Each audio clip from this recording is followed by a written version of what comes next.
Hello everyone, board में आप सभी का स्वागत है।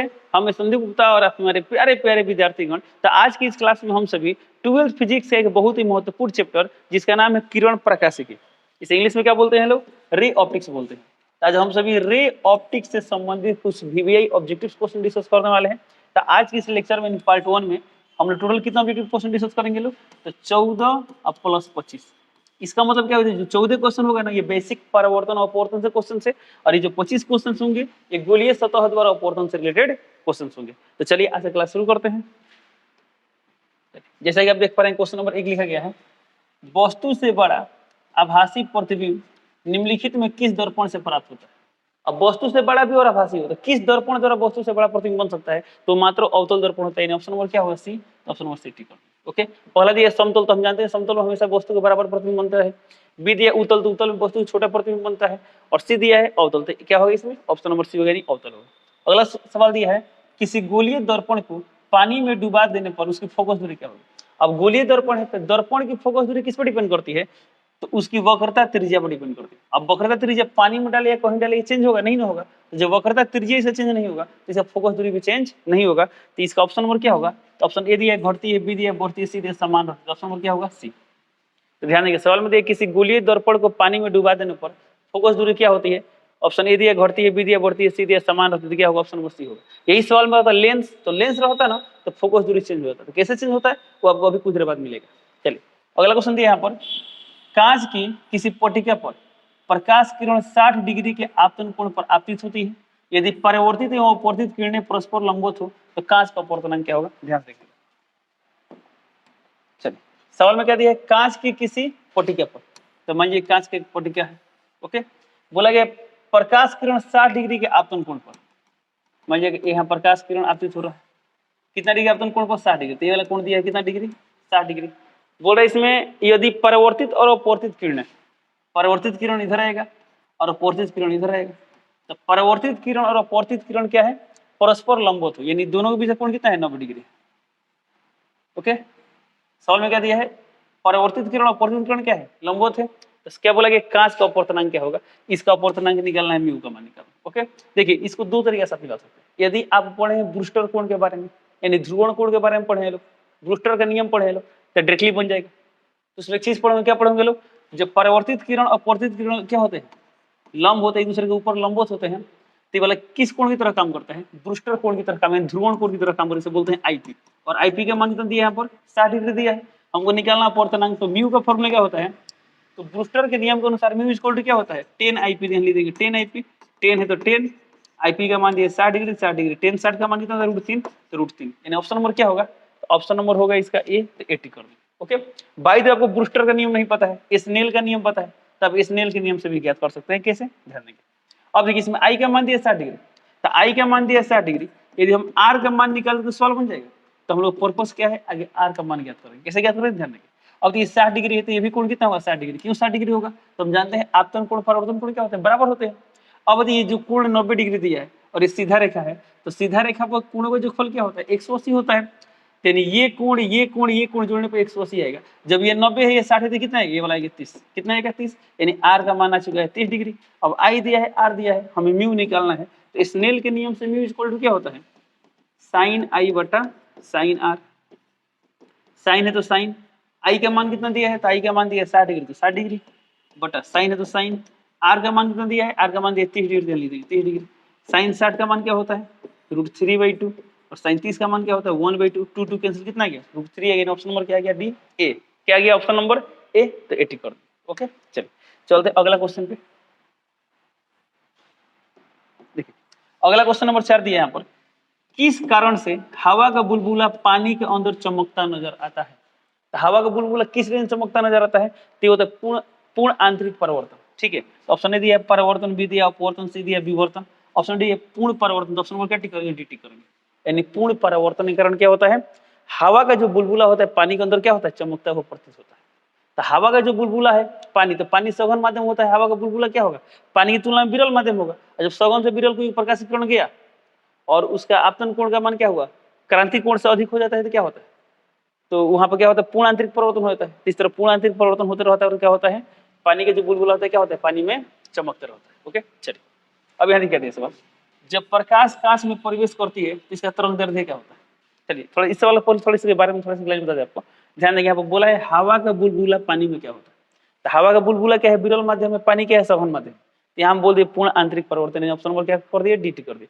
एक क्वेश्चन और आता है, वो क्या आता है? साबुन का जो बुलबुला होता है रंगीन क्यों दिखाई देता है? तो होता है व्यतिकरण कारण। वो आप पढ़ेंगे वेव ऑप्टिक्स में। किसमें पढ़ेंगे? Wave optics. वो भी सवाल बहुत फेमस है, जो बिहार बोर्ड अपनी परीक्षा में बहुत बार पूछ चुका है। तो क्वेश्चन क्या है? साबुन का जो बुलबुला होता है रंगीन क्यों दिखाई देता है? उसका आंसर क्या होगा? व्यतिकरण कारण, प्रकाश के व्यतिकरण कारण। ओके, चलिए अगला क्वेश्चन दिया यहाँ पर, जब प्रकाश कांच में प्रवेश करती है तो इसका तरंग दैर्ध्य क्या होता है? देखिए, तो हम जानते हैं जब कोई प्रकाश की किरण एक माध्यम से दूसरे माध्यम में जाती है उसका वेग बदलता है, उसका तरंग दैर्ध्य बदलता है। और जिस तरह वेग बदलता है वैसे ही तरंग दैर्ध्य बदलता है। तब एक बात पढ़ेंगे, जब कोई प्रकाश की किरण विरल माध्यम से सघन माध्यम में आती है उसका वेग घटता है, तो तरंग दैर्ध्य भी क्या होता है? घटता है। और जब कोई प्रकाश की किरण सघन से विरल में आती है तो क्या होता है? वेग बढ़ता है और तरंग दैर्ध्य भी बढ़ता है। ठीक है, अब सवाल में क्या दिया है? प्रकाश कांच में प्रवेश करती है, तो कांच में ठीक है प्रवेश करती है, परंतु प्रकाश कहाँ से है इसमें दिया है? नहीं दिया है ना। तो इसलिए अब यहाँ पे क्या है? ये कंप्लीट नहीं। यदि प्रकाश मान लेते हैं हीरा से कांच में आएगा तो हीरा का अपवर्तनांक ज्यादा होता है, कांच का कम होता है, यानी हीरा सघन होगा, कांच विरल हो जाएगा। तो जब हीरा से कांच में आएगा तो क्या होगा? तरंग दैर्ध्य बढ़ जाएगा। और जब प्रकाश की किरण हवा से कांच में जाएगा तो तरंग दैर्ध्य घट जाएगा।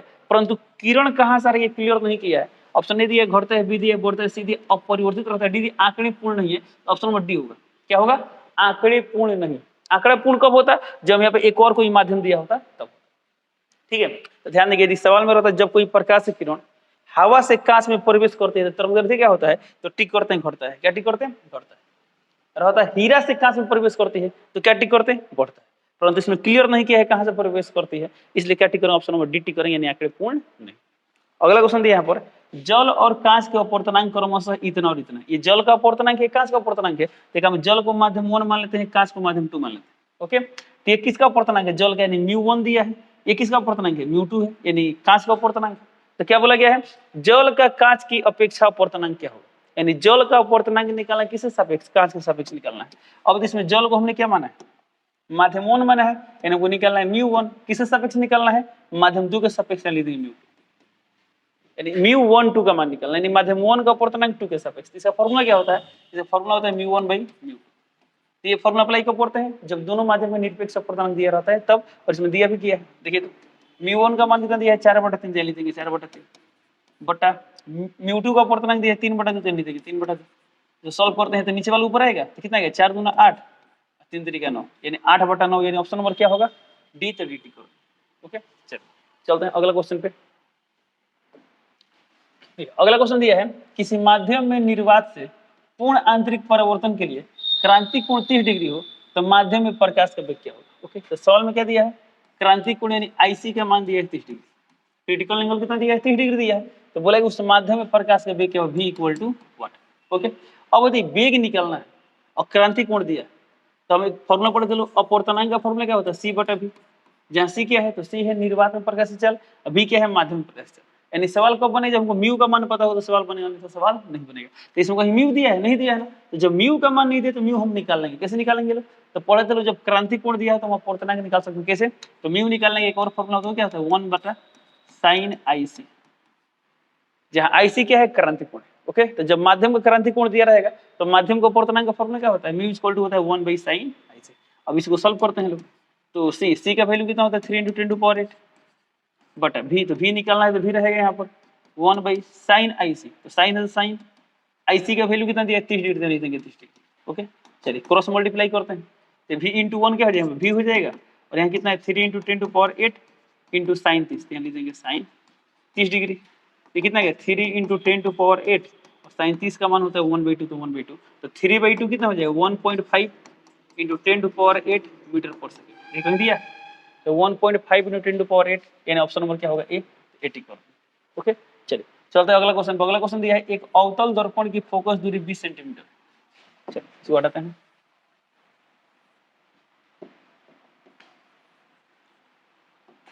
ठीक है, सवाल दिया एक अवतल दर्पण की फोकस दूरी 20 सेंटीमीटर, यानी फोकस दूरी किसका मान दिया? एफ। तो एफ का मान दिया 20 सेंटीमीटर। अब अवतल दर्पण की फोकस दूरी चिन्ह परिपाटी के अनुसार प्लस में होता है माइनस में होता है? तो माइनस होता है, लिख दें माइनस। ओके, किसी वस्तु की दो स्थितियों के बीच की दूरी जिन पर वस्तु के प्रतिबिंब का आकार 2 गुना होगा। अच्छा, यानी वस्तु के प्रतिबिंब का आकार 2 गुना है। जब प्रतिबिंब का आकार 2 गुना है, आवर्धन का मान कितना दिया है, आवर्धन का मान दिया है 2 गुना, एम का मान दिया है 2 गुना। अब बोला गया कि इसमें वस्तु की 2 स्थितियां, वाकई में 2 स्थिति समाई हम पढ़े। चलो अवतल दर्पण, तो अवतल दर्पण में ये कौन सा दर्पण है, अवतल दर्पण। अब देख किसी वस्तु को कहाँ रखें ताकि उसका प्रतिबिंब 2 गुना आकार का बनेगा, तो 2 गुना मतलब बड़ा, तो मात्र 2 केस होता है। जब P और F के बीच वस्तु को रखते हैं तो वस्तु का प्रतिबिंब क्या होता है, बड़ा बनता है और आभासी बनता है। और F और C के बीच भी रखते हैं तो क्या होता है, बड़ा बनता है, आभासी बनता है। हालांकि F पर होता है तो अनंत पर जाकर बनता है, बहुत बड़ा बनता है। F और C के बीच में क्या होगा, बड़ा बनेगा। C पाएंगे तो बराबर बनेगा, इसके इधर आएंगे तो क्या होगा, छोटा बनेगा। क्या बनेगा, छोटा बनेगा। तो 2 केस से एक तो होगा F और C के बीच, एक होगा F और P के बीच। ओके, तो सवाल में क्या दिया गया है, वस्तु की 2 स्थितियों के बीच की दूरी जिन पर वस्तु के प्रतिबिंब का आकार 2 गुना होगा। तो हमको क्या निकलना है, देखिए इसका फोकस दूरी है 20, यानी ये दूरी कितना दिया है, 20 सेंटीमीटर। तो वक्रता केंद्र भी कितना दूरी पे होगा, फोकस से कितना होगा, 20 पर होगा, तो 20 20 कितना होगा, 40 होगा। तो ये तो कंफर्म है ना, वस्तु कहाँ होगा, एक जब F और P के बीच रखेंगे कहीं ना कहीं एक ऐसा जगह होगा जहां पर अपने से 2 गुना प्रतिबिंब बनेगा, और एक स्थिति आएगा F और C के बीच आएगा। तो हमको ये दूरी निकालना है। कौन सा दूरी निकालना है, एक मिनट, एक वस्तु की स्थिति क्या होगा, F और C के बीच, एक होगा F और P के बीच। तो आपको ये वाला दूरी निकालना है कि कितना दूरी के बीच, वस्तु की स्थितियों के बीच की दूरी कितना होगा, ये वाला दूरी निकालना है क्या होगा। ओके, चलिए ऑप्शन नंबर ए दिया 20 सेंटीमीटर, बी दिया 50, तो 50 तो होगा नहीं, क्यों नहीं होगा, तो देखिए P और C के बीच की दूरी है 40, तो क्या 50 होगा, नहीं होगा। 30, डी दिया 70, 70 भी नहीं होगा। ये कंफर्म है, या तो ऑप्शन नंबर ए होगा, नहीं तो ऑप्शन नंबर क्या होगा, सी होगा। ओके, अब चूंकि दो ऑप्शन आ रहे हैं, ऑप्शन ए और सी, अब ये दो में कौन है, अब इसके लिए हमें सॉल्व करना पड़ेगा। चलिए सॉल्व करते हैं, ध्यान देंगे। अब देखिए, तो एफ का मान माइनस ले लिए। अब एम की बात करें, एम, अब इसमें यदि हम जानते हैं कि वास्तविक प्रतिबिंब बनते हैं तो एम का मान माइनस में होता है, आभासी बनते हैं प्लस में होता है। बट यहाँ दोनों केस है तो इसको प्लस और माइनस दोनों मिलेगा।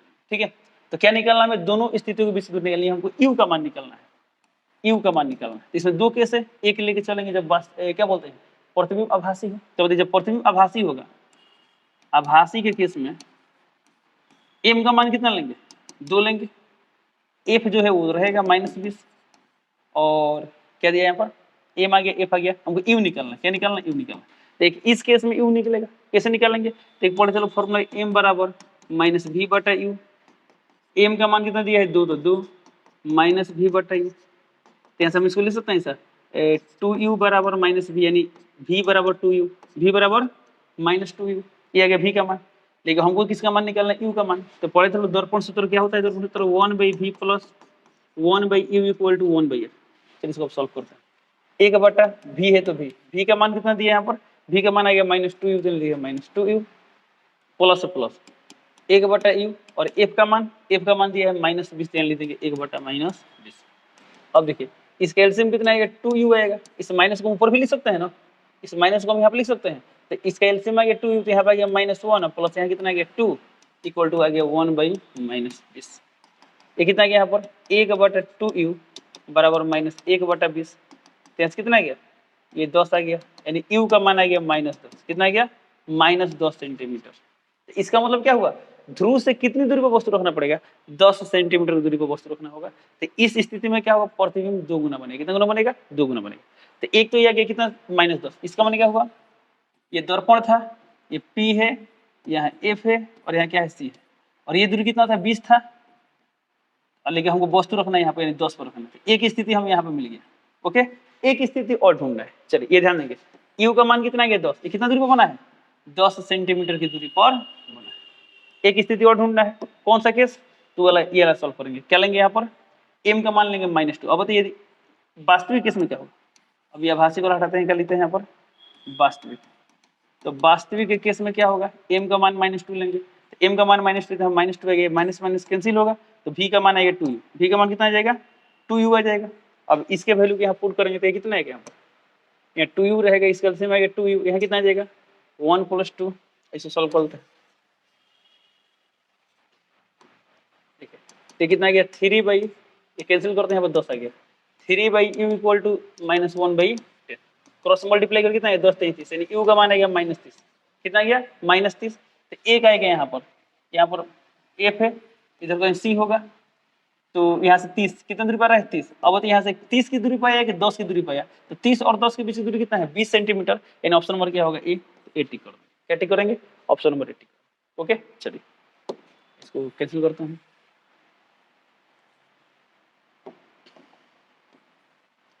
अगला क्वेश्चन देखते हैं, क्वेश्चन नंबर 9 दिया है, कांच से हवा में प्रवेश करते समय प्रकाश का क्रांति कोण सबसे कम किस रंग के लिए होता है? ध्यान देंगे, बोले किस रंग के लिए क्रांति कोण सबसे कम है।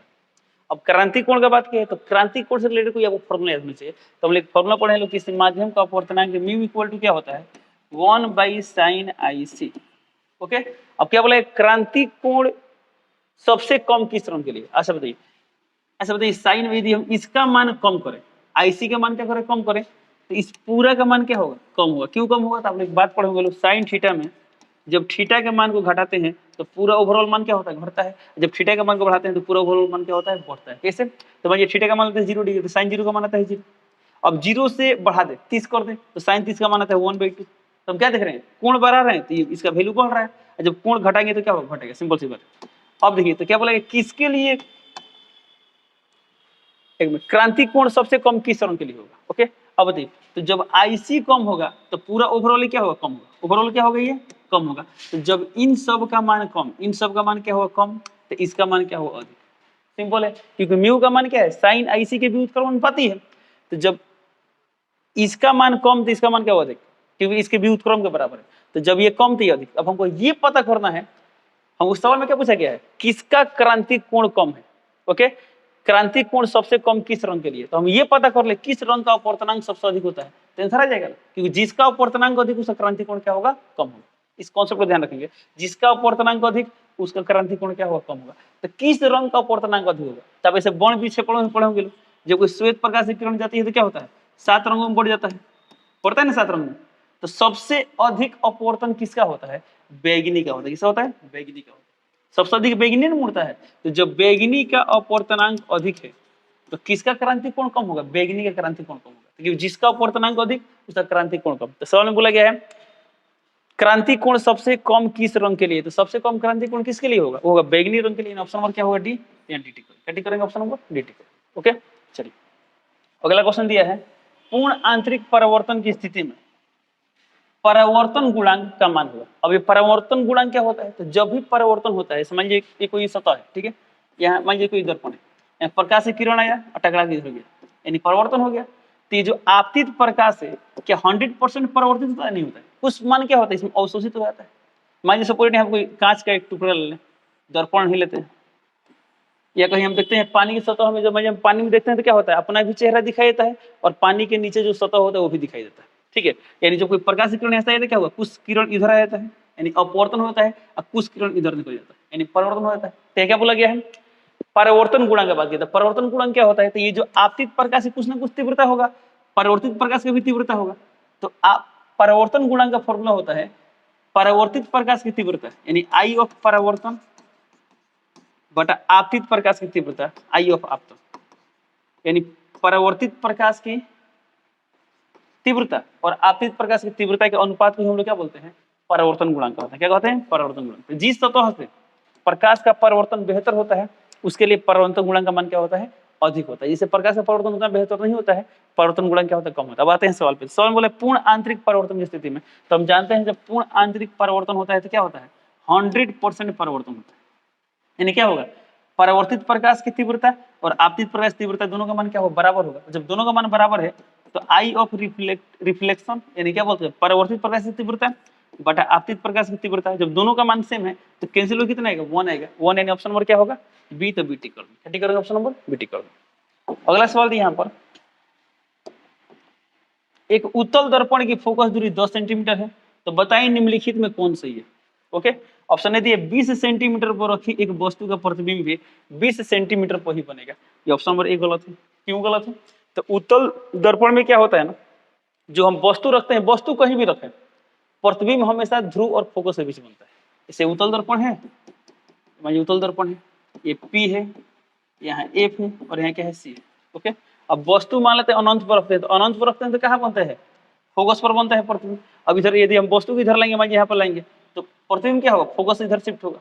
तो वस्तु इधर हम कहीं भी रखें प्रतिबिंब पी और एफ के बीच बनेगा, पी और एफ के बीच बनेगा। अब सवाल में दिया है कि 20 पर रखें वस्तु तो प्रतिबिंब भी 20 पर बनेगा, ऐसा नहीं होगा। क्यों नहीं होगा, अब इसे देखिए फोकस दूरी दिया है 10 सेंटीमीटर, अब फोकस दिया है 10 और हम जानते हैं फोकस कौन द्वारा बनता है देखिए विश्व बनेगा, विश्व कैसे बन सकता है, कभी नहीं बन सकता। ओके, अगला दिया 10 सेंटीमीटर पर रखी वस्तु का प्रतिबिंब अनंत पर होगा। यदि हम यहाँ पर वस्तु रखे तो प्रतिबिंब अनंत पर बनेगा, नहीं बनेगा। प्रतिबिंब हमेशा कहाँ बनेगा, फोकस के अंदर बनेगा। ओके चलिए, तो क्या हुआ, ये भी गलत। सी दिया है ए और बी दोनों सही है, भी गलत। डी दिया है ए और बी दोनों गलत है, जी बिल्कुल, ऑप्शन नंबर डी होगा। इसमें ऑप्शन नंबर ए और बी दोनों के दोनों क्या है, गलत है। ऑप्शन नंबर डी क्या हो गया, सही हो गया। ठीक है, आगे हम अगला क्वेश्चन पे। अगला क्वेश्चन दिया optical fibre, option number A transmission line है, जी बिल्कुल। ऑप्टिकल फाइबर में क्या होता है, प्रकाश की किरणें क्या होती है, बहुत दूर तक भेजी जा सकती है, क्योंकि ऑप्टिकल फाइबर में पूर्ण आंतरिक परिवर्तन दिया। जब आप ऑप्टिकल फाइबर पढ़े होंगे ना, उसमें इस चीज को आप डिटेल्स में देखे होंगे। ओके, अगला दिया एक वेव गाइड, जी बिल्कुल, वेव गाइड भी है। ऑप्शन सी दिया ट्रांसमिशन लाइन और वेव गाइड दोनों, ऑप्शन नंबर सी टिक करेंगे, क्योंकि ये क्या है, ये दोनों है, ट्रांसमिशन लाइन भी है और वेव गाइड भी। ओके, अगला सवाल दिया ऑप्टिकल फाइबर किस सिद्धांत पर कार्य करता है, तब जानते हैं पूर्ण आंतरिक परिवर्तन सिद्धांत पर काम करता है। ऑप्शन नंबर क्या हुआ, डी, तो डी टिक करेंगे। ओके, ये बहुत फेमस क्वेश्चन है, बिहार बोर्ड परीक्षा में बहुत बार पूछ चुका है। अगला सवाल दिया प्रकाश की चाल महत्तम होती है। ऑप्शन नंबर ए हवा में, बी दिया शीशा में, सी दिया पानी में, डी दिया निर्वात में। ऑप्शन नंबर डी होगा, प्रकाश चाल सबसे अधिक किसमें होता है, निर्वात में। ओके चलिए, तो ये सवाल रहे, कितना क्वेश्चन हो गया, 14 क्वेश्चन हो गया। ये सभी क्वेश्चन कैसे रिलेटेड था, परावर्तन और अपवर्तन से रिलेटेड था।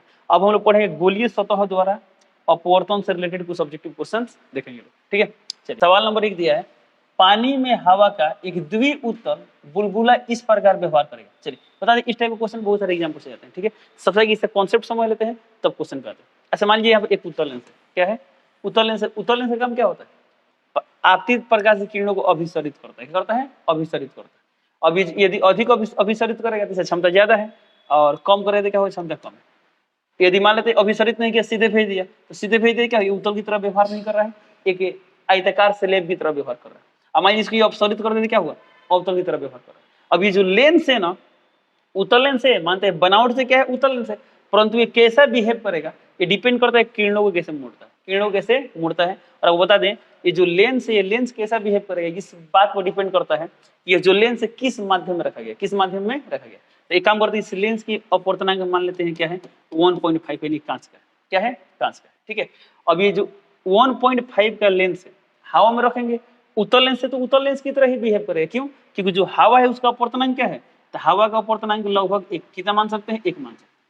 तो हम देख रहे हैं उत्तल लेंस से उत्तल लेंस की तरह बिहेव कर रहा है। कब कर रहा है, तो जब इसका अपवर्तनांक क्या है, उस माध्यम का अपवर्तनांक से अधिक है, तब कर रहा है। अब कंक्लूड करते हैं, ध्यान से मेरी बात सुनिए। इस लेंस का अपवर्तनांक 1.5 था, अब इसको जिस माध्यम में रखेंगे उस माध्यम का अपवर्तनांक क्या हो सकता है, या तो इससे अधिक होगा, या तो इससे कम होगा, या तो इससे बराबर होगा।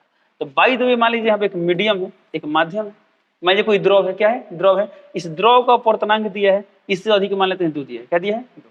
हो सकता है यहाँ पे एक माध्यम है, इसका अपवर्तनांक कितना दिया है, इसका अपवर्तनांक मान लेते हैं इसके बराबर दिया, 1.5 दिया। एक यहाँ पर एक मीडियम है, इसका अपवर्तनांक कितना मान लेते हैं, इसका अपवर्तनांक मान लेते हैं ये 1 है ना, 0.5 दिया, क्या दिया है, 0, सॉरी ये 1.5 है ना, इसको मान लेते हैं 1, क्या दिया है।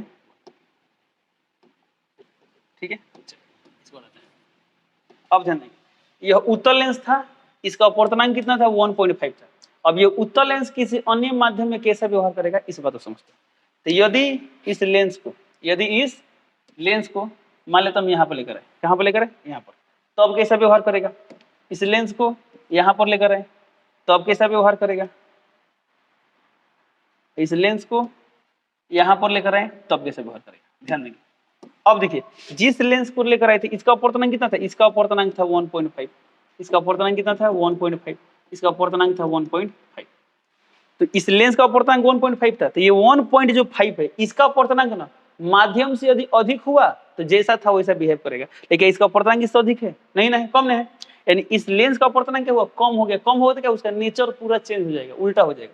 ये उत्तल की तरह था ना, अब अवतल की तरह बिहेव करेगा, ऐसा बिहेव करेगा अवतल की तरह। क्यों अवतल की तरह बिहेव करेगा, तो ये जो माध्यम है सघन हो गया, और ये क्या हो गया, विरल हो गया, क्योंकि सघन माध्यम का अपवर्तनांक ज्यादा होता है। अब इसकी बात करें, ये देख रहे दोनों का अपवर्तनांक बराबर हो गया, दोनों का अपवर्तनांक क्या हो गया, बराबर हो गया। इसका मतलब क्या हुआ, इधर जो किरण आ रहा था, अब इसका अपवर्तनांक इसके सापेक्ष क्या होगा, 1 होगा। इस लेंस का अपवर्तनांक माध्यम के सापेक्ष क्या होगा, 1, यानी प्रकाश की किरण को नहीं मरेगा, सीधा है तो सीधा जाने देगा, सीधा है तो क्या होगा, एकदम सीधा ही जाने देगा। ओके, तो इसका मतलब क्या हुआ, यहाँ पर ये जो लेंस है कैसा व्यवहार करेगा। अब ये लेंस उत्तल था, लेकिन उत्तल की तरह व्यवहार नहीं करेगा, यह आयताकार स्लैब की तरह व्यवहार करेगा। ऐसा लगेगा कि यहाँ पर कुछ नहीं है, कांच का आयताकार स्लैब है, एक्चुअली में लेंस दिखाई नहीं देगा। क्योंकि दोनों का अपर्तनांक क्या हो गया, सेम हो गया। समझिए हम बोले पानी में पानी डाल दे, अब बोले जो बाहर से पानी डाले उस पानी को देखिए कहाँ गया, तो क्या दिखाई देगा, नहीं दिखाई देगा।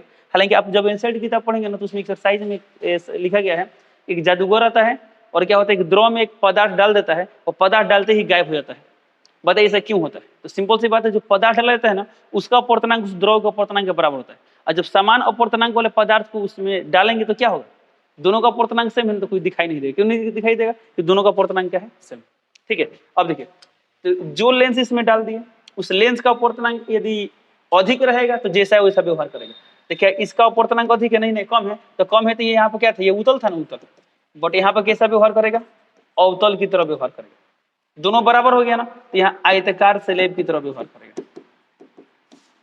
और यहाँ पर देखिए तो यहाँ पर हम देख रहे हैं इसका अपर्तनांक 1.5 है, अब बाहर इस माध्यम का अपर्तनांक क्या है, 1 है, तो माध्यम का अपर्तनांक 1 है, लेंस का अपर्तनांक 1.5 है, तो लेंस का वाकई में ज्यादा है, तो जब ज्यादा है तो अपने नेचर को चेंज नहीं करेगा, उतल था तो उतल ही रहेगा, उतल था तो क्या रहेगा, उतल रहेगा। ओके, इस कॉन्सेप्ट का ध्यान में रखेंगे। सेम चीज अवतल के साथ होता है। मान लीजिए अवतल लेंस है, उसको जिस मीडियम में डालेंगे उसका अपर्तनांक ज्यादा होगा, तो ज्यादा होता क्या होगा, नेचर चेंज कर लेगा। अवतल को जिस मीडियम में डाले हैं उसका अपर्तनांक कम होगा, तो नेचर चेंज नहीं करेगा। तो जान लीजिए इस लेंस का अपर्तनांक अधिक होना चाहिए, अधिक है तो जैसा वैसा व्यवहार करेगा, कम है तो अपना नेचर चेंज कर देगा, बराबर है तो आयताकार स्लेब की तरह व्यवहार करेगा, प्रकाशित किरण को मोड़ेगा ही नहीं। इसमें क्या होगा, किरण को अपसरित कर देगा, इसमें क्या होगा, बिना मोड़े भेज देगा, इसमें क्या होगा, अभिसरित करेगा, क्या करेगा, अभिसरित की उत्तल की तरह काम कर रहा है। अब आते हैं सवाल पे। सवाल में क्या दिया, पानी में हवा का एक द्विउतल बुलबुला, हवा का बुलबुला है, यानी जो बुलबुला यानी द्विउतल है, उत्तल लेंस किसका है, हवा का है, ये क्या है, हवा है, किसमें है, पानी में, तो पानी में। अब देखिए पानी का अपर्तनांक क्या होता है, 1.33 होता है, हवा का होता है लगभग 1 होता है, तो हम देख रहे हैं इसका अपर्तनांक कम हो गया, तो कम हो गया, इसका नेचर चेंज हो जाएगा, चेंज हो गया नहीं क्या, उतल है तो कैसा काम करेगा, अवतल की तरह काम करेगा। तो अवतल लेंस को हम लोग अपसारी लेंस भी बोलते हैं, इसलिए ऑप्शन नंबर क्या होगा, बी, यानी क्या होगा, अपसारी लेंस होगा। चलिए इसको आते हैं अगला क्वेश्चन।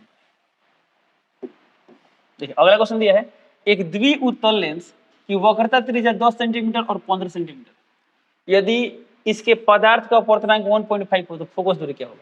तो आप लेंस में एक और फॉर्मूला पढ़ेंगे, मान लीजिए उत्तल लेंस है, द्विउतल लेंस बोले दोनों सतह उत्तल है, इसकी वक्रता त्रिज्या मान लेते हैं R1, इसको मान लेते हैं R2। ओके, तो सवाल में क्या दिया है, वक्रता त्रिज्या 10 और 15 है, यानी R1 का मान दिया है 10 सेंटीमीटर, R2 का मान दिया है 15 सेंटीमीटर, और बोला गया है कि इस पदार्थ का अपर्तनांक यानी म्यू का मान दिया है 1.5, तो क्या बोला गया, फोकस दूरी निकालिए इफ इक्वल टू व्हाट। अब चिन्ह परिपाटी अप्लाई करें, तो R1 इधर आ रहा है, इधर इधर दूरी किस में लेते हैं, प्लस में लेते हैं, R1 तो प्लस में रहेगा, R2 यानी इधर आएगा तो इधर दूरी किस में लेते हैं, माइनस में, तो ये आ जाएगा माइनस में, किसमें जाएगा, माइनस में। अब हमको निकालना है एफ, तो लेंस मेकर फॉर्मूला हमने क्या पढ़ा था, 1/f equal to mu minus 1 into 1/R1 minus 1/R2। अब देखिए इसमें म्यू का मान कितना दिया है 1.5 माइनस 1/R1 का मान कितना दिया है 10, तो 10 माइनस 1/R2 का मान दिया है -15, तो लिख देंगे -15।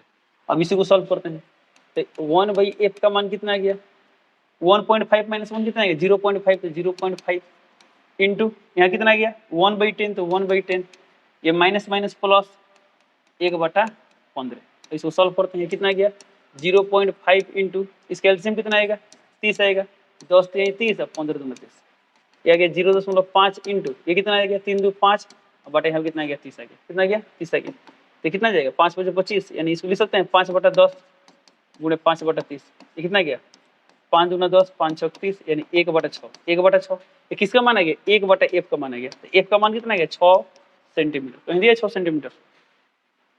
एक मिनट, क्या बोला गया, इसकी फोकस दूरी क्या होगी, एक मिनट,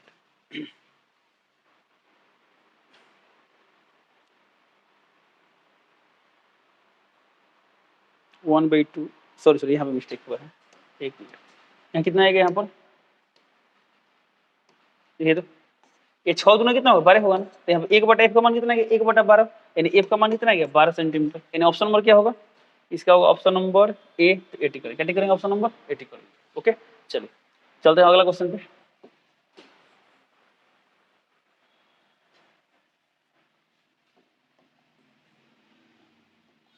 अगला क्वेश्चन दिया यहाँ पर, एक लेंस म्यू बराबर दिया 1.5 कि हवा में फोकस दूरी दी है 20 सेंटीमीटर, तो बोल रहा है 1.5 अपर्तनांक वाले माध्यम में लेंस की फोकस दूरी क्या होगी, ध्यान देखिए। अच्छा बताइए, एक लेंस है, इसका फोकस दूरी क्या होता है? तो मान लीजिए प्रकाश किरण है, यदि इसको आप इसको यहाँ पर मोड़ दिए, यहाँ पर मुख्य अक्ष को यहाँ पर काट दिया तो फोकस दूरी इतना होगा।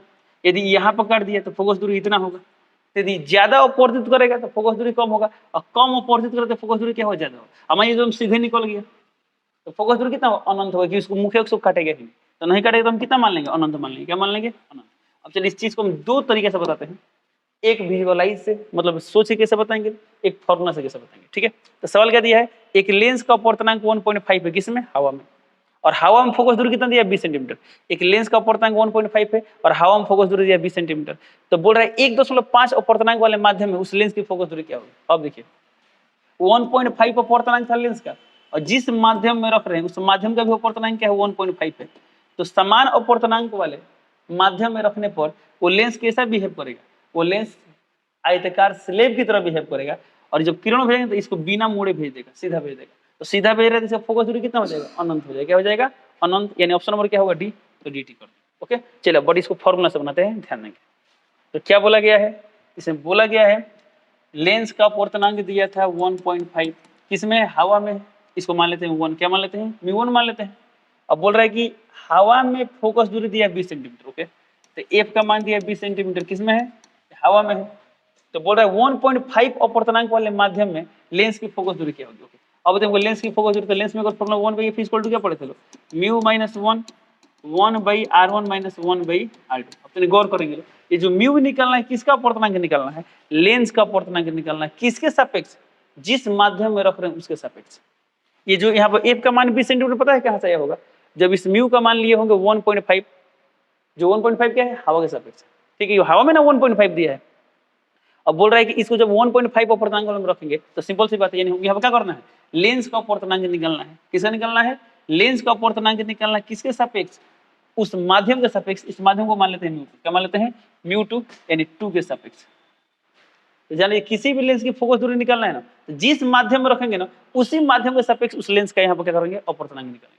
अब बताइए μ12 का मान क्या होगा, तो μ12 को हम लिख सकते हैं μ1/μ2, -1 है तो 1, इसको एज इट इज रख देते हैं। μ1/μ2, तो μ1 का मान दिया 1.5 और μ2 का भी मान कितना दिया 1.5, तो यहाँ लिख दो 1.5 का -1, इसको एज इट इज रखते हैं। ये कैंसिल हो गया, 1 1 - 1 कितना गया, 0। तो 0 इंटू समथिंग क्या हुआ, 0। तो यहाँ पे 1/f का मान आ चुका है 0, 1/f का मान क्या आ चुका है, 0। तो बताइए इसको उल्टा करेंगे तो क्या होगा, f का मान क्या आएगा, 1/0। तो 1/0 इसको निकाल सकते हैं, अनडिफाइंड इंफिनिटी मान सकते हैं। तो f का मान इंफिनिटी, यानी ऑप्शन नंबर क्या आ गया, डी। तो डी टी कर देंगे। ओके, चलिए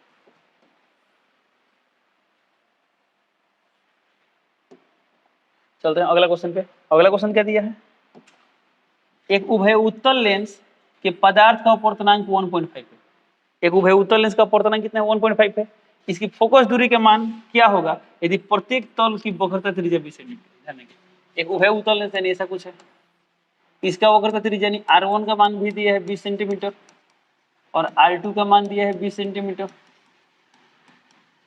और इसका अपवर्तनांक कितना दिया है 1.5, तो म्यू का मान दिया है 1.5।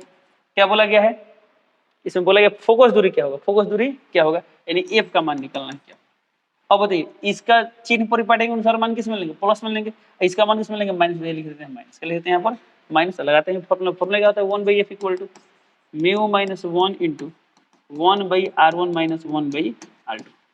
म्यू का मान कितना है 1.5, तो 1.5 माइनस 1 कितना आएगा 0.5, तो 0.5 1/r1, r1 का मान कितना दिया है 20, तो 20 माइनस 1/r2 का मान दिया है -20, तो -20। तो यहाँ r2 का मान कितना दिया है -20, तो -20 इसको लिख सकते हैं 5/10, तो 5/10 1/20, ये माइनस माइनस क्या हुआ प्लस 1/20, तो 1/20। ओके, ये कितना गया 1/2, तो 1/2 इंटू, ये देखिए सिंपल है, इसका एलसीएम कितना गया 20, और यहाँ एक और ये कितना गया 2, तो 2/20, तो 2 कैंसिल कितना गया 1/20। 1/20 किसका मान है 1/f का मान है, तो f का मान कितना आएगा 20 सेंटीमीटर।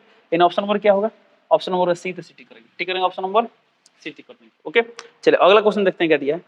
एक लेंस के दोनों सतहों की वक्रता त्रिज्या r यानी समान है, लेंस के माध्यम का अपवर्तनांक 1.5 है, इस लेंस की फोकस दूरी क्या होगी। ओके, यानी सेम इसी तरह क्वेश्चन है, इसका भी मान दिया है r, इसका भी मान दिया है r, इन दोनों सेम है।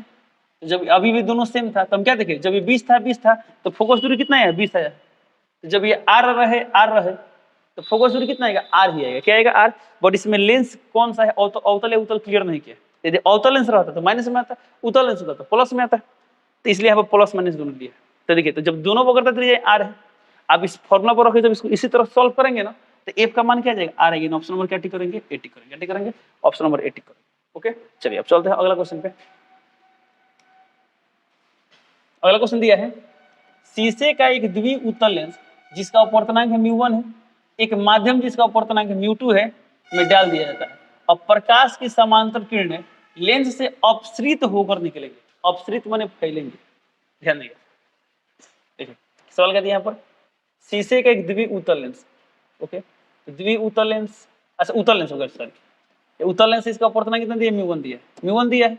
अब बोला गया है कि इसको जिस माध्यम में डाल रहे हैं ना, उस माध्यम का अपवर्तनांक कितना है, इस माध्यम का अपवर्तनांक है μ। अभी उस उत्तल लेंस को हम यहाँ डाल रहे हैं और किरणें अपसरित होकर निकल रही है। अपसरित माने क्या होगा, यह अवतल लेंस की तरफ काम कर रहा है, अवतल लेंस की तरफ काम कर रहा है, नहीं अपना नेचर चेंज कर रहा है। तो नेचर चेंज कब करेगा, जब इसका अपवर्तनांक कम हो जाएगा तब करेगा, यानी μ1 का मान कम हो जाएगा, यानी μ1 का मान क्या होगा, μ2 से कम होगा, यानी μ2 का मान ज्यादा होगा। देखिए तो किस ऑप्शन दिया है, μ2 का मान ज्यादा, ऑप्शन नंबर बी में दिया है। क्या टिक करने का, ऑप्शन नंबर बी टिक करने। ओके, चलिए अगला क्वेश्चन दिया है, एक उत्तल लेंस ऐसे पदार्थ का बना है जिसका अपवर्तनांक 1.5 है। इस लेंस को यदि पानी में डाल दिया जाए तो किसके समान व्यवहार करे। देखिए लेंस का अपवर्तनांक 1.5 है, जिसमें डाल रहे हैं उसका अपवर्तनांक 1.33 है। तो हम देख रहे हैं लेंस का अपवर्तनांक 1.33 से ज्यादा है। तो जब लेंस का अपवर्तनांक ज्यादा है, जैसा था वैसा ही व्यवहार करेगा।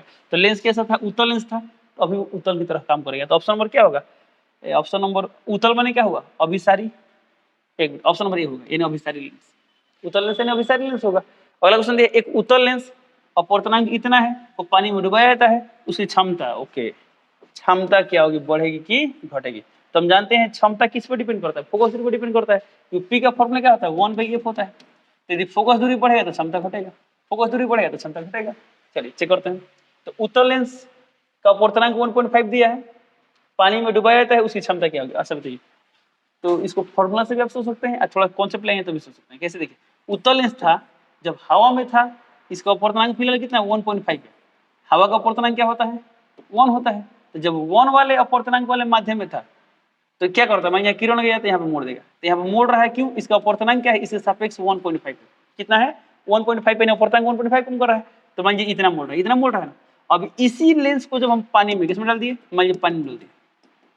तो जब लेंस को पानी में डाल दिए, इसका अपवर्तनांक जो था 1.5 था, यानी इसको मान लेते हैं μ1, इसको मान लेते हैं μ2। तो μ1 का मान कितना है, 1.5। अब पानी यानी μ2 का अपवर्तनांक कितना है, 1.33। अब बताइए इस माध्यम का अपवर्तनांक इस पानी के सापेक्ष क्या होगा, यानी μ12 का मान क्या होगा, 1.5 बटा 1.33, ये 0 मान 3। ओके, तो ये जो 1.5 बटा 1.33 कर रहे हैं, इसका मान क्या होगा, कंफर्म में 1.5 से कम होगा। यानी जो बाहर इसका अपवर्तनांक 1.5 था ना, पानी में जाते जाते क्या हुआ, इसका जो सापेक्षिक अपवर्तनांक था तो घट गया। तो जब अपवर्तनांक कम हुआ तो अपवर्तनांक कम, यानी अपवर्तन करने की क्षमता घट गई।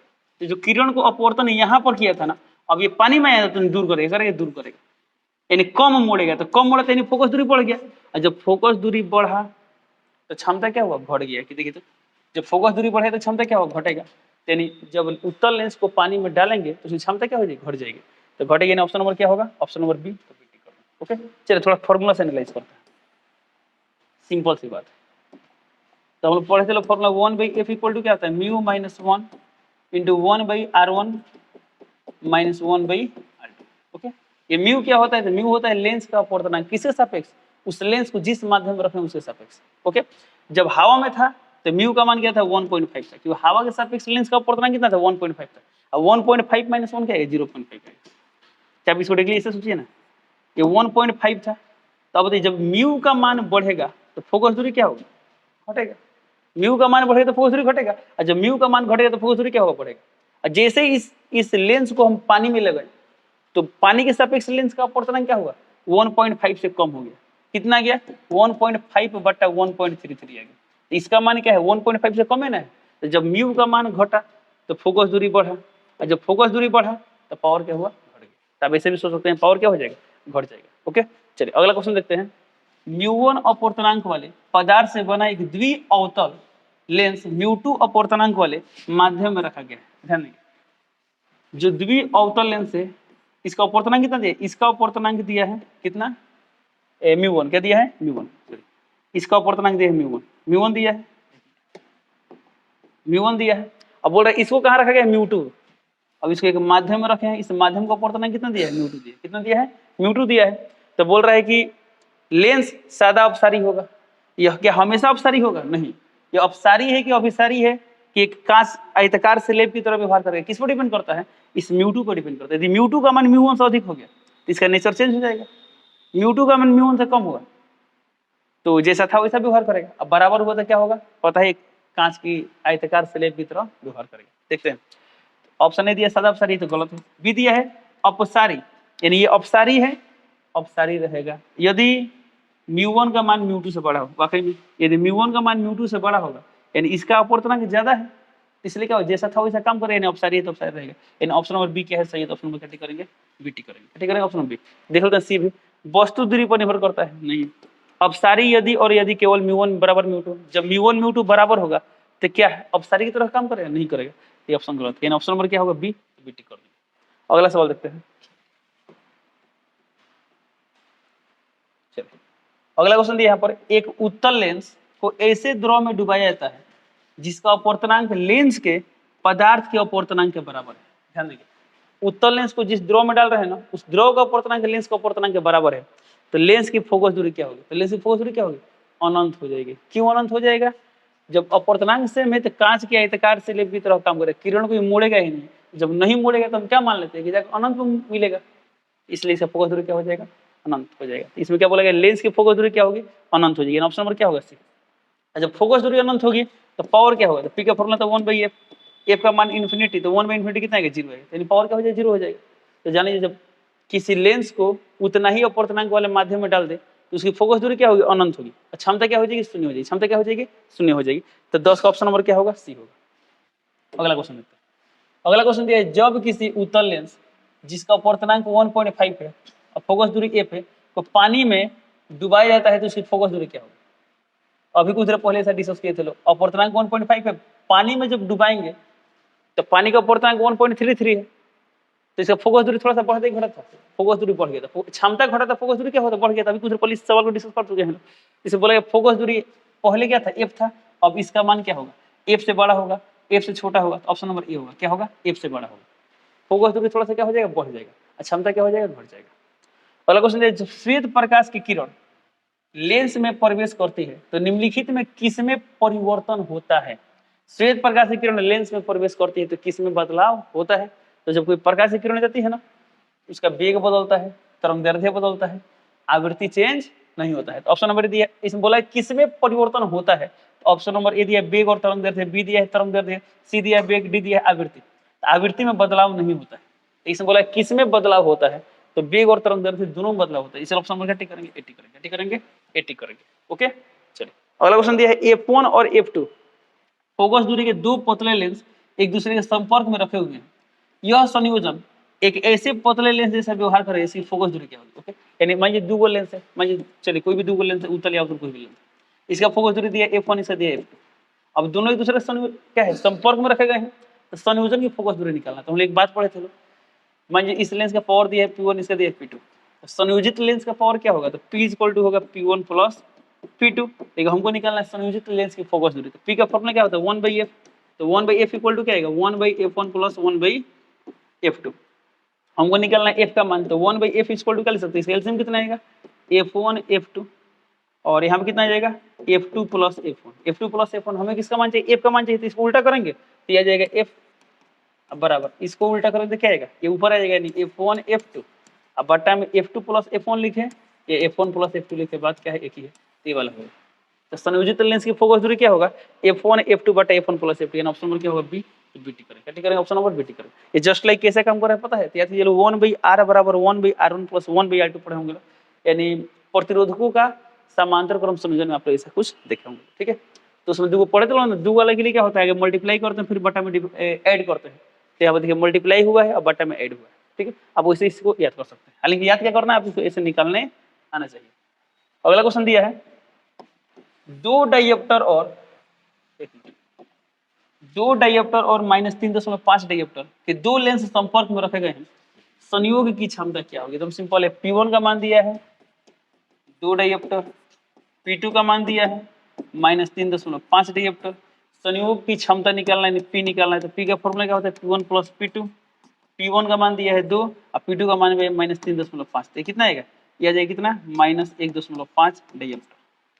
तो इसका ऑप्शन नंबर क्या होगा? ऑप्शन नंबर होगा बी, तो बी टिक करेंगे। ठीक है, ऑप्शन नंबर बी टिक करेंगे। ओके, अगला क्वेश्चन देखते हैं। दिया है एफ फोकस दूरी के उत्तल लेंस से किसी वस्तु का वास्तविक प्रतिबिंब बनाने के लिए वस्तु और पर्दे के बीच की कम से कम कितनी दूरी होनी चाहिए? ध्यान देंगे। अब देखिए, उत्तल लेंस के बाद उत्तल लेंस के लिए होते हैं। उत्तल लेंस में क्या होता है? इसको मान लेते हैं f1, तो ये क्या होगा? 2f1। इसको मान लेते हैं f2, ये वाला क्या होगा? 2f2। ठीक है, अब देखिए वास्तविक प्रतिबिंब कब बनता है? तो हम जानते हैं जब O और F1 के बीच रहता है तो आभासी प्रतिबिंब बनता है। अब बाकी F1 पर रहे चाहे इसके इधर कहीं भी रहे, प्रतिबिंब वास्तविक प्रतिबिंब क्या बनेगा? वास्तविक बनेगा। जब F1 पर रहेगा ना तो प्रतिबिंब कहाँ बनेगा? अनंत में बनेगा। क्या बनेगा? अनंत। अब सवाल में क्या दिया गया है? चलिए, उत्तल लेंस से किसी वस्तु का वास्तविक प्रतिबिंब बनाने के लिए वस्तु और पर्दे के बीच कम से कम कितनी दूरी होनी चाहिए? तो सीधी सी बात है, वस्तु और वास्तविक प्रतिबिंब के बीच न्यूनतम दूरी कितना होगा ये आपको निकालना है। इसमें लिखा गया है कम से कम कितनी दूरी। यदि वस्तु को हम रख दे फोकस पर तब पर्दा लगाना होगा अनंत पर, तो दूरी कितना? अनंत आ गया ना। अब यदि इस वस्तु को हम इधर शिफ्ट करें तो पर्दा इधर शिफ्ट होगा, पर्दा क्या होगा? इधर शिफ्ट होगा। तो अब बताइए, जब इस वस्तु को इधर लाएंगे तो पर्दा इधर आएगा। जैसे वस्तु को हम 2f पर लाएंगे ना, 2f पर, तो पर्दा भी कितना पाएगा? 2f पाएगा। कितना पा जाएगा? 2f पाएगा। ओके, अब भाई तो मान इस वस्तु को और इधर लाए तो क्या होगा? मान लेते हैं वस्तु को हम यहाँ पर रखते हैं, तो जब वस्तु इसके और इसके बीच रहे तो प्रतिबिंब कहाँ बनता है? तो हम जानते हैं जब वस्तु इधर रहेगा ना तो प्रतिबिंब इसके बीच बनेगा। कहाँ बनेगा? इसके बीच बनेगा। अब क्वेश्चन आता है इधर, ये इसके बीच तो इधर आ रहा है, तो ये दूरी कम है कि ये दूरी कम है? कैसे डिसाइड करेंगे? ध्यान देंगे। अब देखिए, इसके इधर जब जाते हैं ना तो जब हम एकदम अनंत पर, कहाँ पाएंगे? एकदम अनंत पे आएंगे ना, अनंत पर, तब ये कहाँ पाएगा? फोकस पाएगा। क्या आएगा? फोकस। हम क्या देख रहे हैं? इधर ढेर दूर जाना है, इधर कम दूर आना है, यानी इधर ज्यादा दूरी तय करेगा, इधर कम दूरी तय करेगा। इधर ज्यादा हटेगा तो इधर कम हटेगा।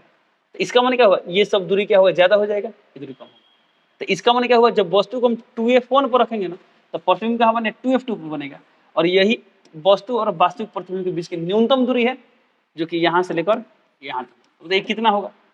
ये वाला होता है फोकस दूरी f, तो भी क्या होगा? f, f 2f, तो भी क्या होगा? 2f, 2f कितना होगा? 4f होगा। तो न्यूनतम दूरी 4f होगा। बाकी किसी भी स्थिति में देखेंगे ना इससे ज्यादा ही होगा। तो इसका ऑप्शन नंबर क्या होगा? इसका ऑप्शन नंबर डी, यानी 4f होगा। तो डी टिक कर देंगे। अगला क्वेश्चन दिया है 40 सेंटीमीटर फोकस दूरी का उत्तल लेंस तो 20 सेंटीमीटर फोकस दूरी का अवतल लेंस संपर्क में है, तो निकाय की क्षमता क्या होगी? अब निकाय की क्षमता निकालना है ना, तो दो तरीका है। दोनों का फोकस दूरी दिया है तो निकाय का फोकस दूरी निकाल लीजिए। निकाय का फोकस दूरी आ गया तो P = 1/f से आप निकाय की क्षमता निकाल सकते हैं। तो एक और तरीका है, क्या है? दोनों फोकस दूरी दिया है तो दोनों से क्षमता निकाल लीजिए। मान लीजिए दिया है 40 सेंटीमीटर फोकस दूरी वाला उत्तल लेंस। ओके, उत्तल लेंस वाला को हम f1 मान लेते हैं। कितना दिया है? 40 सेंटीमीटर। अब उत्तल लेंस की फोकस दूरी प्लस में होता है माइनस में होता है? प्लस में, तो इसको प्लस में मिलता है। फिर दिया इसमें 20 सेंटीमीटर फोकस दूरी का उत्तल लेंस, f2 का मान कितना दिया है? 20 सेंटीमीटर। प्लस में माइनस में? माइनस में रहेगा। हमको क्या निकालना है? संयोजन का पावर निकालना है, P का मान निकालना है। तो डायरेक्टली P पर नहीं तो P पर भिड़ते हैं। P का फॉर्मूला क्या होता है? तो 1 चलिए P का फॉर्मूला होता है P1 + P2। क्या होता है? P1 + P2। इस सवाल में P1 दिया है? नहीं दिया है ना, ताकि हमें P1 निकालना पड़ेगा। तो P1 को हम लिख सकते हैं 1/f1 और P2 को लिख सकते हैं 1/f2। अब देखिए 1/f1। अब पावर हम चाहते हैं कि डाइऑप्टर में, तो डाइऑप्टर में कब आएगा? जब ये सेंटीमीटर में ना रहे, मीटर में रहेगा तब आएगा। फोकस दूरी किसमें बदलना होगा? मीटर में बदलना होगा। तो 40 से 40 हम निकाल सकते हैं, 40/100 मीटर। तो कितना हो जाएगा? ये आ गया 2/5 मीटर। 2/5 ये कितना गया? -20/100, यानी आ गया -1/5 मीटर। अब ध्यान देंगे, f1 का मान कितना है? 2/5, यहाँ लिख देंगे 2/5 प्लस f2 का मान कितना है? -1/5। 5 ऊपर है तो यहाँ पे आ गया 5/2 और प्लस माइनस माइनस ये आ गया 5। तो 5/2 यानी 2.5, तो 2.5 - 5 ये कितना आ गया? -2.5। इसका आंसर आएगा -2.5, यानी ऑप्शन नंबर क्या होगा? बी। तो बी टिक कर देंगे। ओके, चलिए चलते हैं अगला क्वेश्चन पे। अगला क्वेश्चन दिया है, यदि समान फोकस दूरी f के दो अभिसारी लेंस एक दूसरे के संपर्क में रखे हो तब संयोग की फोकस दूरी क्या होगी? दो अभिसारी लेंस है और समान फोकस दूरी f है। तभी कुछ देर पहले पढ़े थे, f इक्विवेलेंट का फॉर्मूला क्या था? संयोजन की फोकस दूरी का फॉर्मूला क्या था?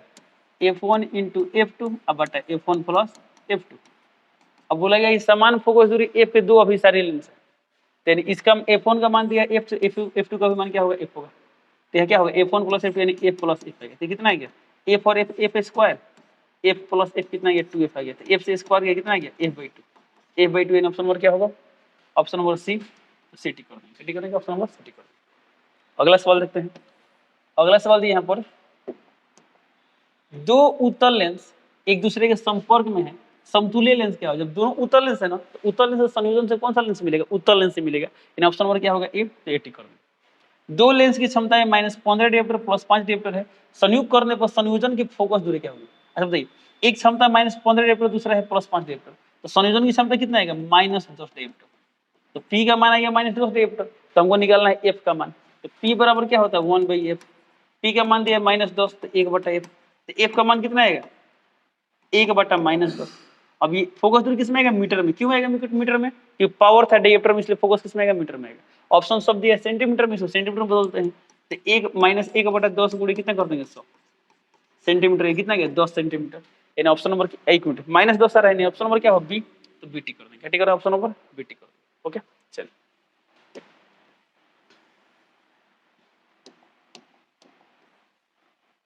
चलिए अगला क्वेश्चन। ओके, बोला है लेंस द्वारा कितने प्रतिबिंब बनेंगे यदि वस्तु मुख्य अक्ष पर रखा जाए, यानी वस्तु को हम इधर रखें तो इस लेंस द्वारा कितना प्रतिबिंब बनेगा। ध्यान देंगे इस टाइप का क्वेश्चन कैसे बनता है। तो मान लीजिए कोई लेंस है, इसको हो सकता है हम इस तरह काट दें बहुत सारे टुकड़ा में, या हो सकता है इसको हम ऐसे काट दें, या हो सकता है इसको इस तरह करके मिक्स काट दें। बहुत सारा पॉसिबिलिटी है, ध्यान से देखेंगे क्या क्या हो सकता है। चलिए इसको इसी कॉन्सेप्ट सीखते हैं। मान लीजिए एक लेंस ऐसा है, इसको हम ऐसे काट दें, ठीक है। इसका अपर्तनांक दिया है μ1, इसका अपर्तनांक दिया है μ2। इस लेंस द्वारा प्रतिबिंब कहाँ बनेगा। ओके, तो देखिए पहला बात, प्रतिबिंब कहाँ बनेगा, मान लीजिए जो किरणें आएंगी और किरणें परिवर्तित होकर जहाँ पर मिलेंगी वहीं पर प्रतिबिंब बनेगा। इसे मान लीजिए, एक मिनट, इस पूरा लेंस का कितना फोकस बिंदु होगा। मान लीजिए मैं आपको समांतर किरण भेजे, तो यहाँ पर कहाँ पर मिले, मान लीजिए यहाँ पर मिले, फिर यहाँ पे मिले, कितना फोकस बिंदु काम करेगा, दो काम करेगा। तो दो काम करेगा, दो प्रतिबिंब बनेगा, एक काम करेगा, एक प्रतिबिंब बनेगा। अब इसको ऐसे समझ सकते हैं, ठीक है। तो हमको चेक करना है कितना फोकस बिंदु काम करेगा। अब देखिए इसमें थोड़ा गौर से देखें, इसमें क्या दिखाई दे रहा है, एक ये लेंस अलग दिखाई दे रहा है, ये लेंस अलग दिखाई दे रहा है, क्योंकि दोनों का अपर्तनांक अलग अलग है। इसको आप ऐसे समझ सकते हैं, एक लेंस यहाँ पर है, एक लेंस यहाँ पर है, और दोनों एक दूसरे के संपर्क में रखे गए हैं। तो जब दो लेंस एक दूसरे के संपर्क में रखे गए हैं, तो ये दोनों मिले क्या होगा, एक लेंस की तरह व्यवहार करेंगे, जिसे हम लोग बोलेंगे समतुल्य लेंस। उस समतुल्य लेंस से कुछ ना कुछ तो फोकस आएगा, नहीं एक ही ना फोकस आएगा। या कोई किरण भेजेंगे, किरण तो ये अपना काम कर देगा, ये अपना काम कर देगा, कहीं एक ही जगह पर मुड़ेगा। जब एक ही जगह पर मुड़ेगा तो एक ही इमेज बनेगी। कितना इमेज बनेगा, मात्र एक इमेज बनेगा। बट इस केस में क्या होगा, मान इसका अपर्तनांक दिया है μ1, ये दिया है μ2, ये दिया है μ3, ये दिया है μ4, ये दिया है μ5, ये दिया है μ6। तो हम क्या देख रहे हैं, इधर जब कोई किरणें आएंगी ना, तो इसी कारण क्या होगा, मान लीजिए यहाँ पर मुड़ेगा, इसी कारण क्या होगा, यहाँ पर मुड़ेगा, इसी कारण क्या होगा, यहाँ पर मुड़ेगा, इसी कारण क्या होगा, यानी अलग अलग बिंदु पर मुड़ेगा। ओके, तो जब इधर कोई वस्तु रहेगा ना, वस्तु इस दिशा कारण अलग प्रतिबिंब बनेगा, इसी कारण अलग बनेगा। तो 1 2 3 4 5 6 कितना इमेज बनेगा, 6 इमेज बनेगा। कितना बनेगा, 6 इमेज बनेगा। ओके चलिए, अब आते हैं इस पे। सवाल दिया लेंस द्वारा कितने प्रतिबिंब बनेंगे। अब इस लेंस द्वारा कितना इमेज बनेगा। अब इधर हम क्या देख रहे हैं, इस पूरा को हम क्या मान सकते हैं, दो गोल लेंस का संयोजन मान सकते हैं, दो गोल लेंस का संयोजन। अब बताइए जो ऊपर आसमान है, कोई किरण आया, ऊपर वाला हिस्सा से गुजरेगा, तो दोनों मिले क्या होगा, एक कर देगा। क्या कर देगा, एक कर देगा। ये तो क्या है, दोनों अलग अलग लेंस का संयोजन। इसी से की बात करते हैं, यहाँ भी क्या है, दो गोल लेंस का संयोजन है, ये दोनों मिलकर एक कर देगा। चूंकि μ1 μ2 अलग अलग है, तो इसलिए इस पूरा से कितना इमेज बनेगा, दो गो इमेज बनेगा। कितना इमेज बनेगा, दो इमेज बनेगा। तो ऑप्शन, इसका ऑप्शन नंबर क्या होगा, सी। तो सी टिक, क्या टिक, ऑप्शन नंबर सी टिक। देखते हैं अगला क्वेश्चन। क्वेश्चन नंबर 21 दिया है, तीन लेंस जिनकी फोकस दूरी 15 सेंटीमीटर, -25 सेंटीमीटर और 45 सेंटीमीटर एक दूसरे से सटा कर रखे गए हैं, संयोजन की फोकस दूरी क्या होगी। ओके चल ध्यान देंगे। अब देखिए दो तरीके इसका, कैसे, तीन को फोकस दूरी दिया है, तो डायरेक्टली आप वो फॉर्मूला अप्लाई कर दो, 1/f बराबर 1/f1 + 1/f2 + 1/f3, जो कुछ देर पहले हम लोग देखे थे। ओके, नहीं तो एक और तरीका है, तीनों से आप पावर निकाल लीजिए। क्या निकाल लीजिए, पावर निकाल लीजिए। फिर जो इक्विवेलेंट पावर आएगा ना, फिर उससे आप फोकस दूरी निकाल लीजिए। ठीक है, तो आप इसको ऐसे भी क्या कर सकते हैं, निकाल सकते हैं। चलिए शुरू करते हैं। तो एक काम करते हैं, फॉर्मूला से निकालते हैं। तीन को दिया है तो क्या होगा, 1/f बराबर 1/f1, f1 का मान कितना दिया है 15, तो 15 लिखते हैं, प्लस यहाँ पर चूंकि माइनस में तो माइनस लेते हैं, 1/f2 तो 1/f2 प्लस, ऐसे प्लस में तो प्लस में लेते हैं 1/45। ओके, इसे सॉल्व करते हैं। तो बताइए 1/f तो 1/f का मान कितना आएगा, इसको जल्दी सॉल्व करना है तो क्या करेंगे, कुछ कॉमन ले लेते हैं। तो इसके बताइए ये काम करते 15 45 का एलसीएम निकालना आसान होगा, तो क्या करते इस दोनों का हल कर देते हैं। बताइए इतना और इतना हल कर देते हैं, 15 45 का एलसीएम कितना आएगा, 45 आएगा। 15 3 45 3 प्लस यहाँ 45 से 1 है तो 1, अब माइनस 1/25 तो 1/25 रख देते हैं। ओके, अब 45 25 का एलसीएम कितना आएगा, 45 25 का एलसीएम। एक काम करते हैं, इसमें क्या करते हैं, कुछ कॉमन ले लेते हैं, जैसे आपको मन करो वैसे आप बना सकते हैं। ये कितना आ गया, 4 आ गया ना, इसमें से क्या कॉमन ले सकते हैं, 5 कॉमन ले सकते हैं। 1/5 आ गया, कितना आ गया 4, अब बटा में यहाँ से 5 कॉमन लिया तो कितना आ गया 9, माइनस यहाँ पे कितना आ गया 1/5, कितना आ गया 1/5 इंटू इसका एलसीएम कितना आएगा 45 आएगा, 45 9 5 45 यानी 5 होगा 20, माइनस से कितना आएगा 1 आएगा ना, सॉरी 5 9 45 कितना आएगा 9 आएगा, कितना आएगा 9 आएगा। तो कितना आएगा 1/5 इंटू ये कितना आएगा 20 में से 9 कितना आएगा 11, 11/45। ओके, तो कितना आ गया यहाँ पर 5 5 25 और 5 5 होगा 20 22 यानी 225, यहाँ ऊपर आ गया 11। ये किसका मान है 1/f का मान है। तो जब 1/f का मान इतना है तो f का मान कितना आएगा, तो इसको उल्टा किए तो इसको उल्टा कर देंगे यानी 225/11। इसका मान कितना है, 11 दूना 22 कैंसिल 5 निकटा 0 यानी 20 पॉइंट समथिंग आएगा, 20 पॉइंट समथिंग। तो लगभग कितना आएगा 20 सेंटीमीटर। ऑप्शन नंबर क्या होगा सी, तो सी टिक करेंगे, ठीक है ऑप्शन नंबर सी टिक करेंगे। ओके चलिए चलते हैं अगला क्वेश्चन पे। चलिए अगला क्वेश्चन दिया है क्वेश्चन नंबर 22, प्रकाश की एक किरण कांच अपवर्तनांक इतना की गोलीय सतह पर 60 डिग्री कोण पर आपतित होती है। इस सतह पर परावर्तित और अपवर्तित होने वाली किरणों के बीच कोण क्या हो, ध्यान रखिएगा। एक गोलीय सतह के बाद गोलीय सतह बना लेते हैं, ठीक है। चलिए मान ये क्या है, गोलीय सतह है, एक प्रकाश की किरण आपतित, इसका अपवर्तनांक कितना दिया, इसका अपवर्तनांक दिया है √3, म्यू का मान दिया √3। अब बोल रहे एक प्रकाश की किरण 60 डिग्री के आपतन कोण पर आपतित होती है। तो मान ये किरण यहाँ आपतित हो रहा है, इसका आपतन कोण कितना दिया है 60 डिग्री, यानी वाला कोण कितना दिया है 60 डिग्री दिया। इसके बाद से बोला गया इसमें सतह पर परावर्तित और अपवर्तित होने वाली किरणों के बीच कोण निकालना, यानी परावर्तित का भी निकालना, अपवर्तित का भी निकालना है।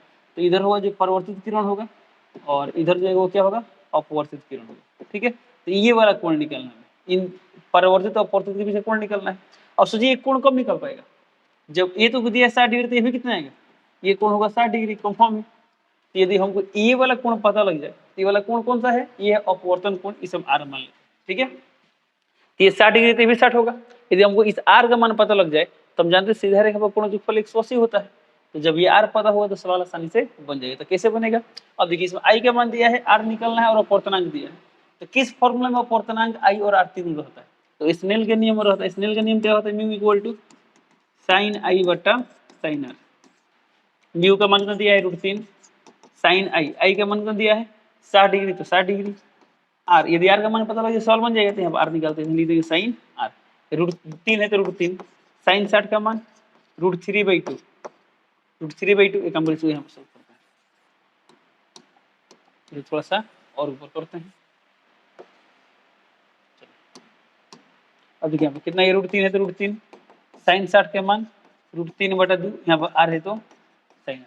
जैसे क्या √3 कैंसिल हो जाएगा, क्रॉस मल्टीप्लाई करो तो कितना आ गया, साइन आर का मान आएगा 1/2।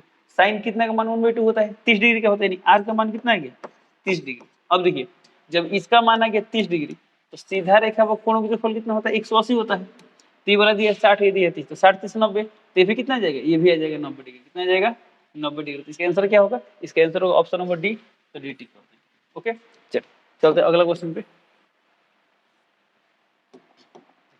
अगला क्वेश्चन दिया यहाँ पर, लेंस की फोकस दूरी ऑप्शन नंबर ए सभी तरंग दैर्ध्य के लिए बराबर होती है, बी लाल रंग के लिए सबसे अधिक और बैंगनी रंग के लिए सबसे कम होती है, लाल रंग के लिए 0 तथा बैंगनी फिर जो भी। चलिए 4 ऑप्शन दिया है, क्या बोला है लेंस की फोकस दूरी की बात किया है और किससे रिलेट किया है, बोल रहे सभी तरंग दैर्ध्य के लिए बराबर होती है। तो हम चेक करते हैं फोकस दूरी किस पे डिपेंड करता है। ओके, तो किसी लेंस की फोकस दूरी का फॉर्मूला क्या होता है, तो 1/f इक्वल टू होता है mu minus 1 into 1/r1 minus 1/r2। Okay, और एक बात हम जानते हैं जो लेंस तो किसी भी मीडियम में रखे कहीं भी रखिए आर चेंज होगा नहीं होगा, ये फिक्स है। अब बताइए जो फोकस है म्यू पर कैसे डिपेंड करता है, कुछ देर पहले भी डिस्कस किए थे, म्यू के मान बढ़ने से फोकस का मान बढ़ता है, फोकस का मान क्या होता है बढ़ता है। तो इसका मतलब क्या हुआ, यदि म्यू का मान बढ़ेगा तो फोकस का मान क्या होगा घटेगा। अब यहाँ पर किसका बात किया, तरंग दैर्ध्य का बात किया, तो क्या तरंग दैर्ध्य म्यू पर डिपेंड करता है, कैसे, तो आप लोग पढ़ेंगे लोग। जैसे मान हम बात करते हैं श्वेत रंग में कितने, श्वेत प्रकाश में कितने रंग होते हैं, 7 रंग होते हैं। बैगनी, जामुनी, मैंने बेजानी हो नाला पढ़े होंगे लोग, बैगनी, लाल, ये सब कलर होते हैं, ठीक है। अब जानते हैं अलग अलग कलर का अपर्तनांक क्या होता है, अलग अलग, और तरंग दैर्ध्य भी क्या होता है, अलग अलग होता है। तो लाल रंग का तरंग दैर्ध्य क्या होता है, सबसे अधिक, और अपर्तनांक क्या होता है, सबसे कम। इन सबसे कम अपर्तन किसका होता है, लाल का होता है, सबसे कम लाल ना मुड़ता है। तो तरंग दैर्ध्य अधिक तो अपर्तनांक कम, तो अपर्तनांक और तरंग दैर्ध्य में क्या रिलेशन है, तो इसमें क्या बोलते हैं, तरंग दैर्ध्य अधिक होगा तो अपर्तनांक कम होगा, तो अपर्तनांक अधिक तो तरंग दैर्ध्य क्या होगा, कम होगा, यानी लैम्डा का मान क्या होगा, कम होगा। लैम्डा का मान क्या होगा, कम। देखिए यदि फोकस कम तो अपर्तनांक अधिक, अपर्तनांक अधिक तरंग दैर्ध्य कम, तो फोकस और तरंग दैर्ध्य में क्या रिलेशन निकला, फोकस घटने से तरंग दैर्ध्य घटता है, तरंग दैर्ध्य क्या होता है, घटता है, यानी तरंग दैर्ध्य घटने से फोकस घटेगा, यानी कहीं ना कहीं फोकस का मान तरंग दैर्ध्य पर डिपेंड कर रहा है। तो ऑप्शन ए दिए सभी तरंग दैर्ध्य के लिए बराबर होगा, जो कि गलत है। बी दे रहा है कि लाल रंग के लिए सबसे अधिक और बैगनी रंग के लिए सबसे कम होगा। चलिए तो अब बताइए लाल रंग का तरंग दैर्ध्य क्या होता है, सबसे अधिक होता है। तो जब लाल रंग का तरंग दैर्ध्य सबसे अधिक, तो जब ये अधिक होगा तो फोकस भी क्या होगा, अधिक होगा। तो लाल रंग के लिए सबसे अधिक होगा, बैगनी के लिए सबसे कम होगा। क्यों, क्योंकि बैगनी के तरंग दैर्ध्य सबसे कम होता है, तो फोकस भी क्या होगा, कम होगा। तो फोकस क्या रहा है, तरंग दैर्ध्य एक ही तरह काम कर रहा है, फोकस घट रहा है, तरंग दैर्ध्य घट रहा है, फोकस बढ़ रहा है, तरंग दैर्ध्य बढ़ रहा है। इसका ऑप्शन नंबर क्या होगा, बी होगा, क्योंकि लाल रंग के लिए सबसे अधिक होगा, क्योंकि लाल का तरंग दैर्ध्य अधिक तो फोकस भी अधिक, लाल का तरंग दैर्ध्य कम तो फोकस भी क्या होगा, कम। सॉरी लाल नहीं, बैगनी का तरंग दैर्ध्य कम तो फोकस क्या होगा, कम। इसमें बोला गया है बैगनी रंग के लिए सबसे कम होता है, जो कि बिल्कुल सही है। तो ऑप्शन नंबर क्या होगा, बी, बी सही है। चलिए अगला क्वेश्चन देखते हैं। अगला क्वेश्चन दिया यहाँ पर दिया है लेंस की क्षमता का सही मात्रक होता है। लेंस की क्षमता की सही मात्रक क्या होता है, तो लेंस की क्षमता का सही मात्रक डायप्टर होता है। ऑप्शन नंबर क्या होगा, बी, तो बी टिक कर देंगे। ओके, अगला क्वेश्चन है 20 सेंटीमीटर फोकस दूरी वाले उत्तल लेंस की क्षमता डायप्टर में क्या होगी। अब देखिए यहाँ पर एफ का मान दिया 20 सेंटीमीटर, तो 20 सेंटीमीटर लिख देंगे। अब चूंकि उत्तल लेंस है तो फोकस दूरी प्लस में होगा, तो प्लस में रहते हैं। क्या निकालना है, क्षमता नहीं, पी का मान निकालना है। अब पी का मान निकालना है डायप्टर में कब जब ये मीटर में रहेगा तब, इसको मीटर में से करते हैं, तो 20/100 मीटर, यानी कितना ये वाला 1/5 मीटर। पी का फॉर्मूला क्या होता है, 1/f, 1/f, 1/f का मान कितना है, 1/5, 5 ऊपर आएगा, यानी 5 डायप्टर, यानी ऑप्शन नंबर क्या होगा, बी, तो बी टिक कर दें। ठीक है, तो इस प्रकार करके आज के जो भी क्लास में जितने भी हम ऑब्जेक्टिव क्वेश्चन देखे हैं सब इंपॉर्टेंट क्वेश्चन है। इसके पीछे का जो भी कॉन्सेप्ट है वो सभी कॉन्सेप्ट का प्रैक्टिस करते रहें। चलिए इसी के साथ इस वीडियो को कंप्लीट करते हैं, मिलते हैं अगले क्लास में, तब तक के लिए जय हिंद।